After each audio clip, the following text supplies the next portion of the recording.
Assalamualaikum warahmatullahi wabarakatuh. Hari ini kita pertemuan ke-10 ya, tidak terasa sekali. Kemudian materi hari ini yaitu tentang program tahunan, program semester, program bulanan. Setelah pertemuan sebelumnya, sebelum UTS, Ibu menjelaskan tentang bagaimana cara menghitung pekan efektif. Kalian kan sudah menentukan pekan efektifnya. Sudah saya berikan contohnya, ada kalender yang sudah saya berikan, dan di UTS pun juga saya menanyakan tentang kalender akademik. Nah, setelah kalian hitung, misalnya nanti pada saat kalian menjadi seorang praktikan ataupun konselor, maka nanti kalian akan menghitung berapa jumlah pekan efektif dalam satu semester, kemudian dalam satu tahun. Nah, saya berikan file berupa WinRAR. Di dalamnya ada materi, ada aplikasi AKPD, ada IKMS, ini sebagai tambahan saja. Nah, 3 file terakhir ada program semester, aplikasi IMS, ada program tahunan lengkap, ada protapapan. Oke, kita buka satu-satu. Nah, program tahunan ini program tahunan yang ada di papan. Di sini berisi semua jenis layanan yang akan dilakukan oleh sekolah tersebut. Jadi ini kalian boleh ganti sesuai dengan jenis layanan yang akan dilakukan. Misalnya layanan responsif yang akan diberikan adalah layanan mediasi, konseling individu, konseling kelompok. Bu, kenapa di sini berisikan centang semuanya? Karena ini akan diberikan.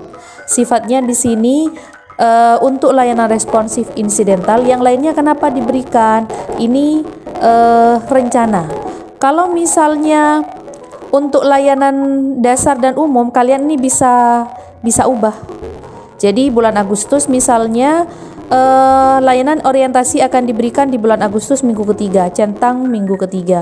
Untuk yang layanan sifatnya responsif, maka dicentang semuanya. Nah, perencanaan individual akan diberikan kapan?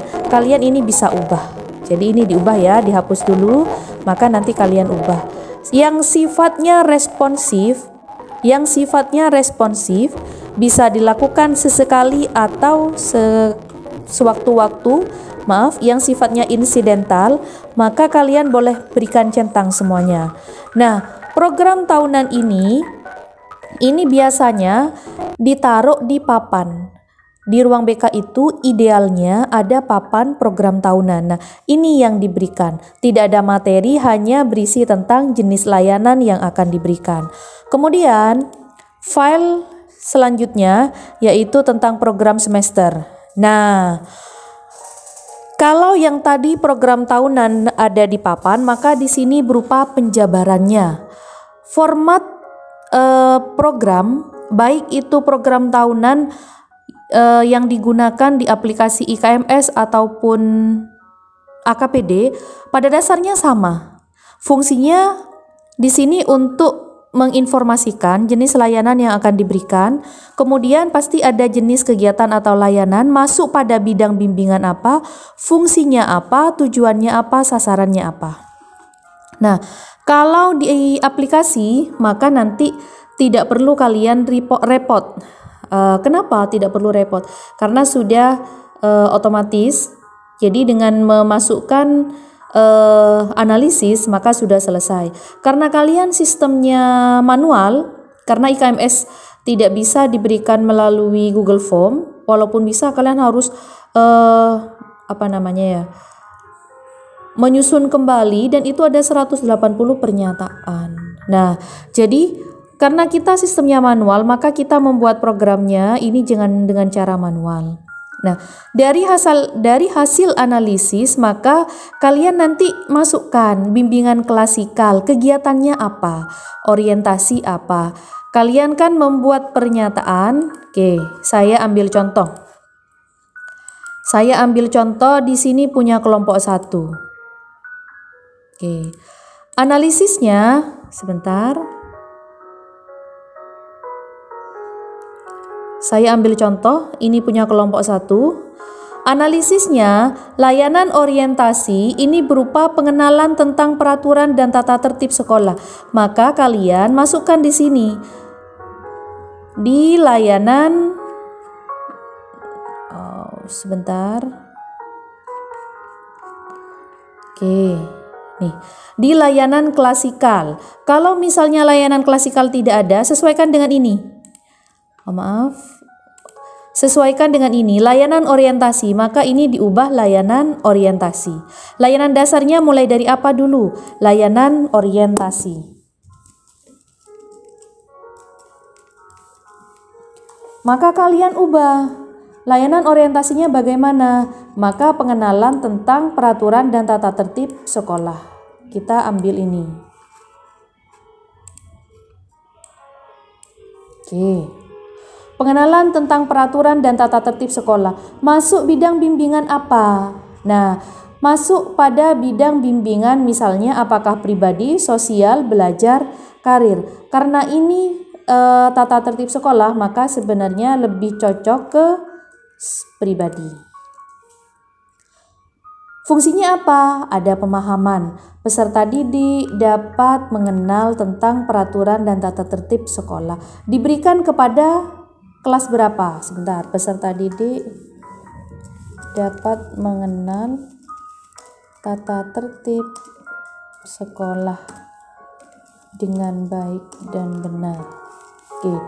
Sasarannya kelas berapa? Kalau misalnya ini kelas 7, kelas 8, kelas 9, kalian tulis.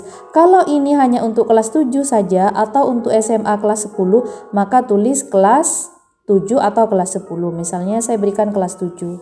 Nah, waktunya kapan? Jangan lupa lihat kalender akademiknya. Saya akan berikan di bulan Juli. Tambahkan minggu keberapa? Minggu keempat misalnya. Juli garing 4 artinya minggu keempat. Dan seterusnya, ubah semuanya. Ini adalah contoh. Kemudian, kalau sudah selesai, ini kan program semester. Kalian pisah. Dari semua ini, kalian pisah menjadi 2 semester. Makanya, di awal penyusunan need assessment saya minta jangan terlalu langsing, gemukkan sedikit. Kenapa harus digemukkan? Kegiatannya harus dibagi dalam 2 semester. Kalau ini ada berapa kegiatan? Kita lihat 1, 2, 3, 4, 5, 6, 7, 8, 9 sekitar 3 ada 27. Itu pun untuk dukungan sistem ini sebenarnya tidak masuk. Jadi nanti kalian pisah menjadi program semester ganjil ataupun semester genap. Nah, cara memisahnya Bu atau cara membaginya berdasarkan apa? Sesuai dengan pertimbangan konselor. Kalau menurut konselor materi tentang layanan orientasi tentang peraturan sekolah harus diberikan di semester ganjil, maka taruh di semester ganjil, jangan ditaruh di semester genap. Jadi kalian pisah semester ganjil dan semester genap. Nah, setelah kalian selesai menyelesaikan ini semua, maka nanti kalian akan membuat program tahunan lengkap.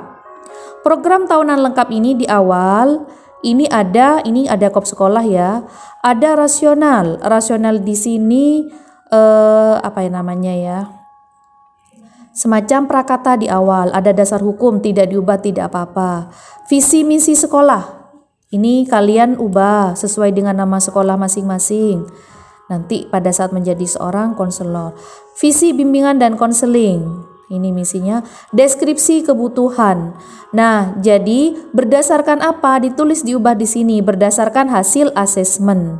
Boleh menggunakan AUM, AITP, sosiometri, observasi, angket siswa, pilih. Nah, kemudian hasil asesmennya bisa dituliskan. Untuk file ini belakangan, tidak perlu dikerjakan. Yang perlu kalian kerjakan adalah memasukkan hasil analisis ke dalam program semester ganjil ataupun semester genap sesuai dengan pertimbangan masing-masing. Ini dimasukkan sudah dalam bentuk program. Kalian hapus dulu semuanya. Isinya persiapan ini boleh diubah sesuai dengan kebutuhan. Jadi ini baru kalian ganti. Sesuaikan jenis layanannya dengan hasil analisis. Kalau tidak ada layanan bimbingan kelompok, maka jangan taruh bimbingan kelompok. Kalau tidak ada layanan bimbingan kelas besar, maka jangan taruh layanan bimbingan kelas besar.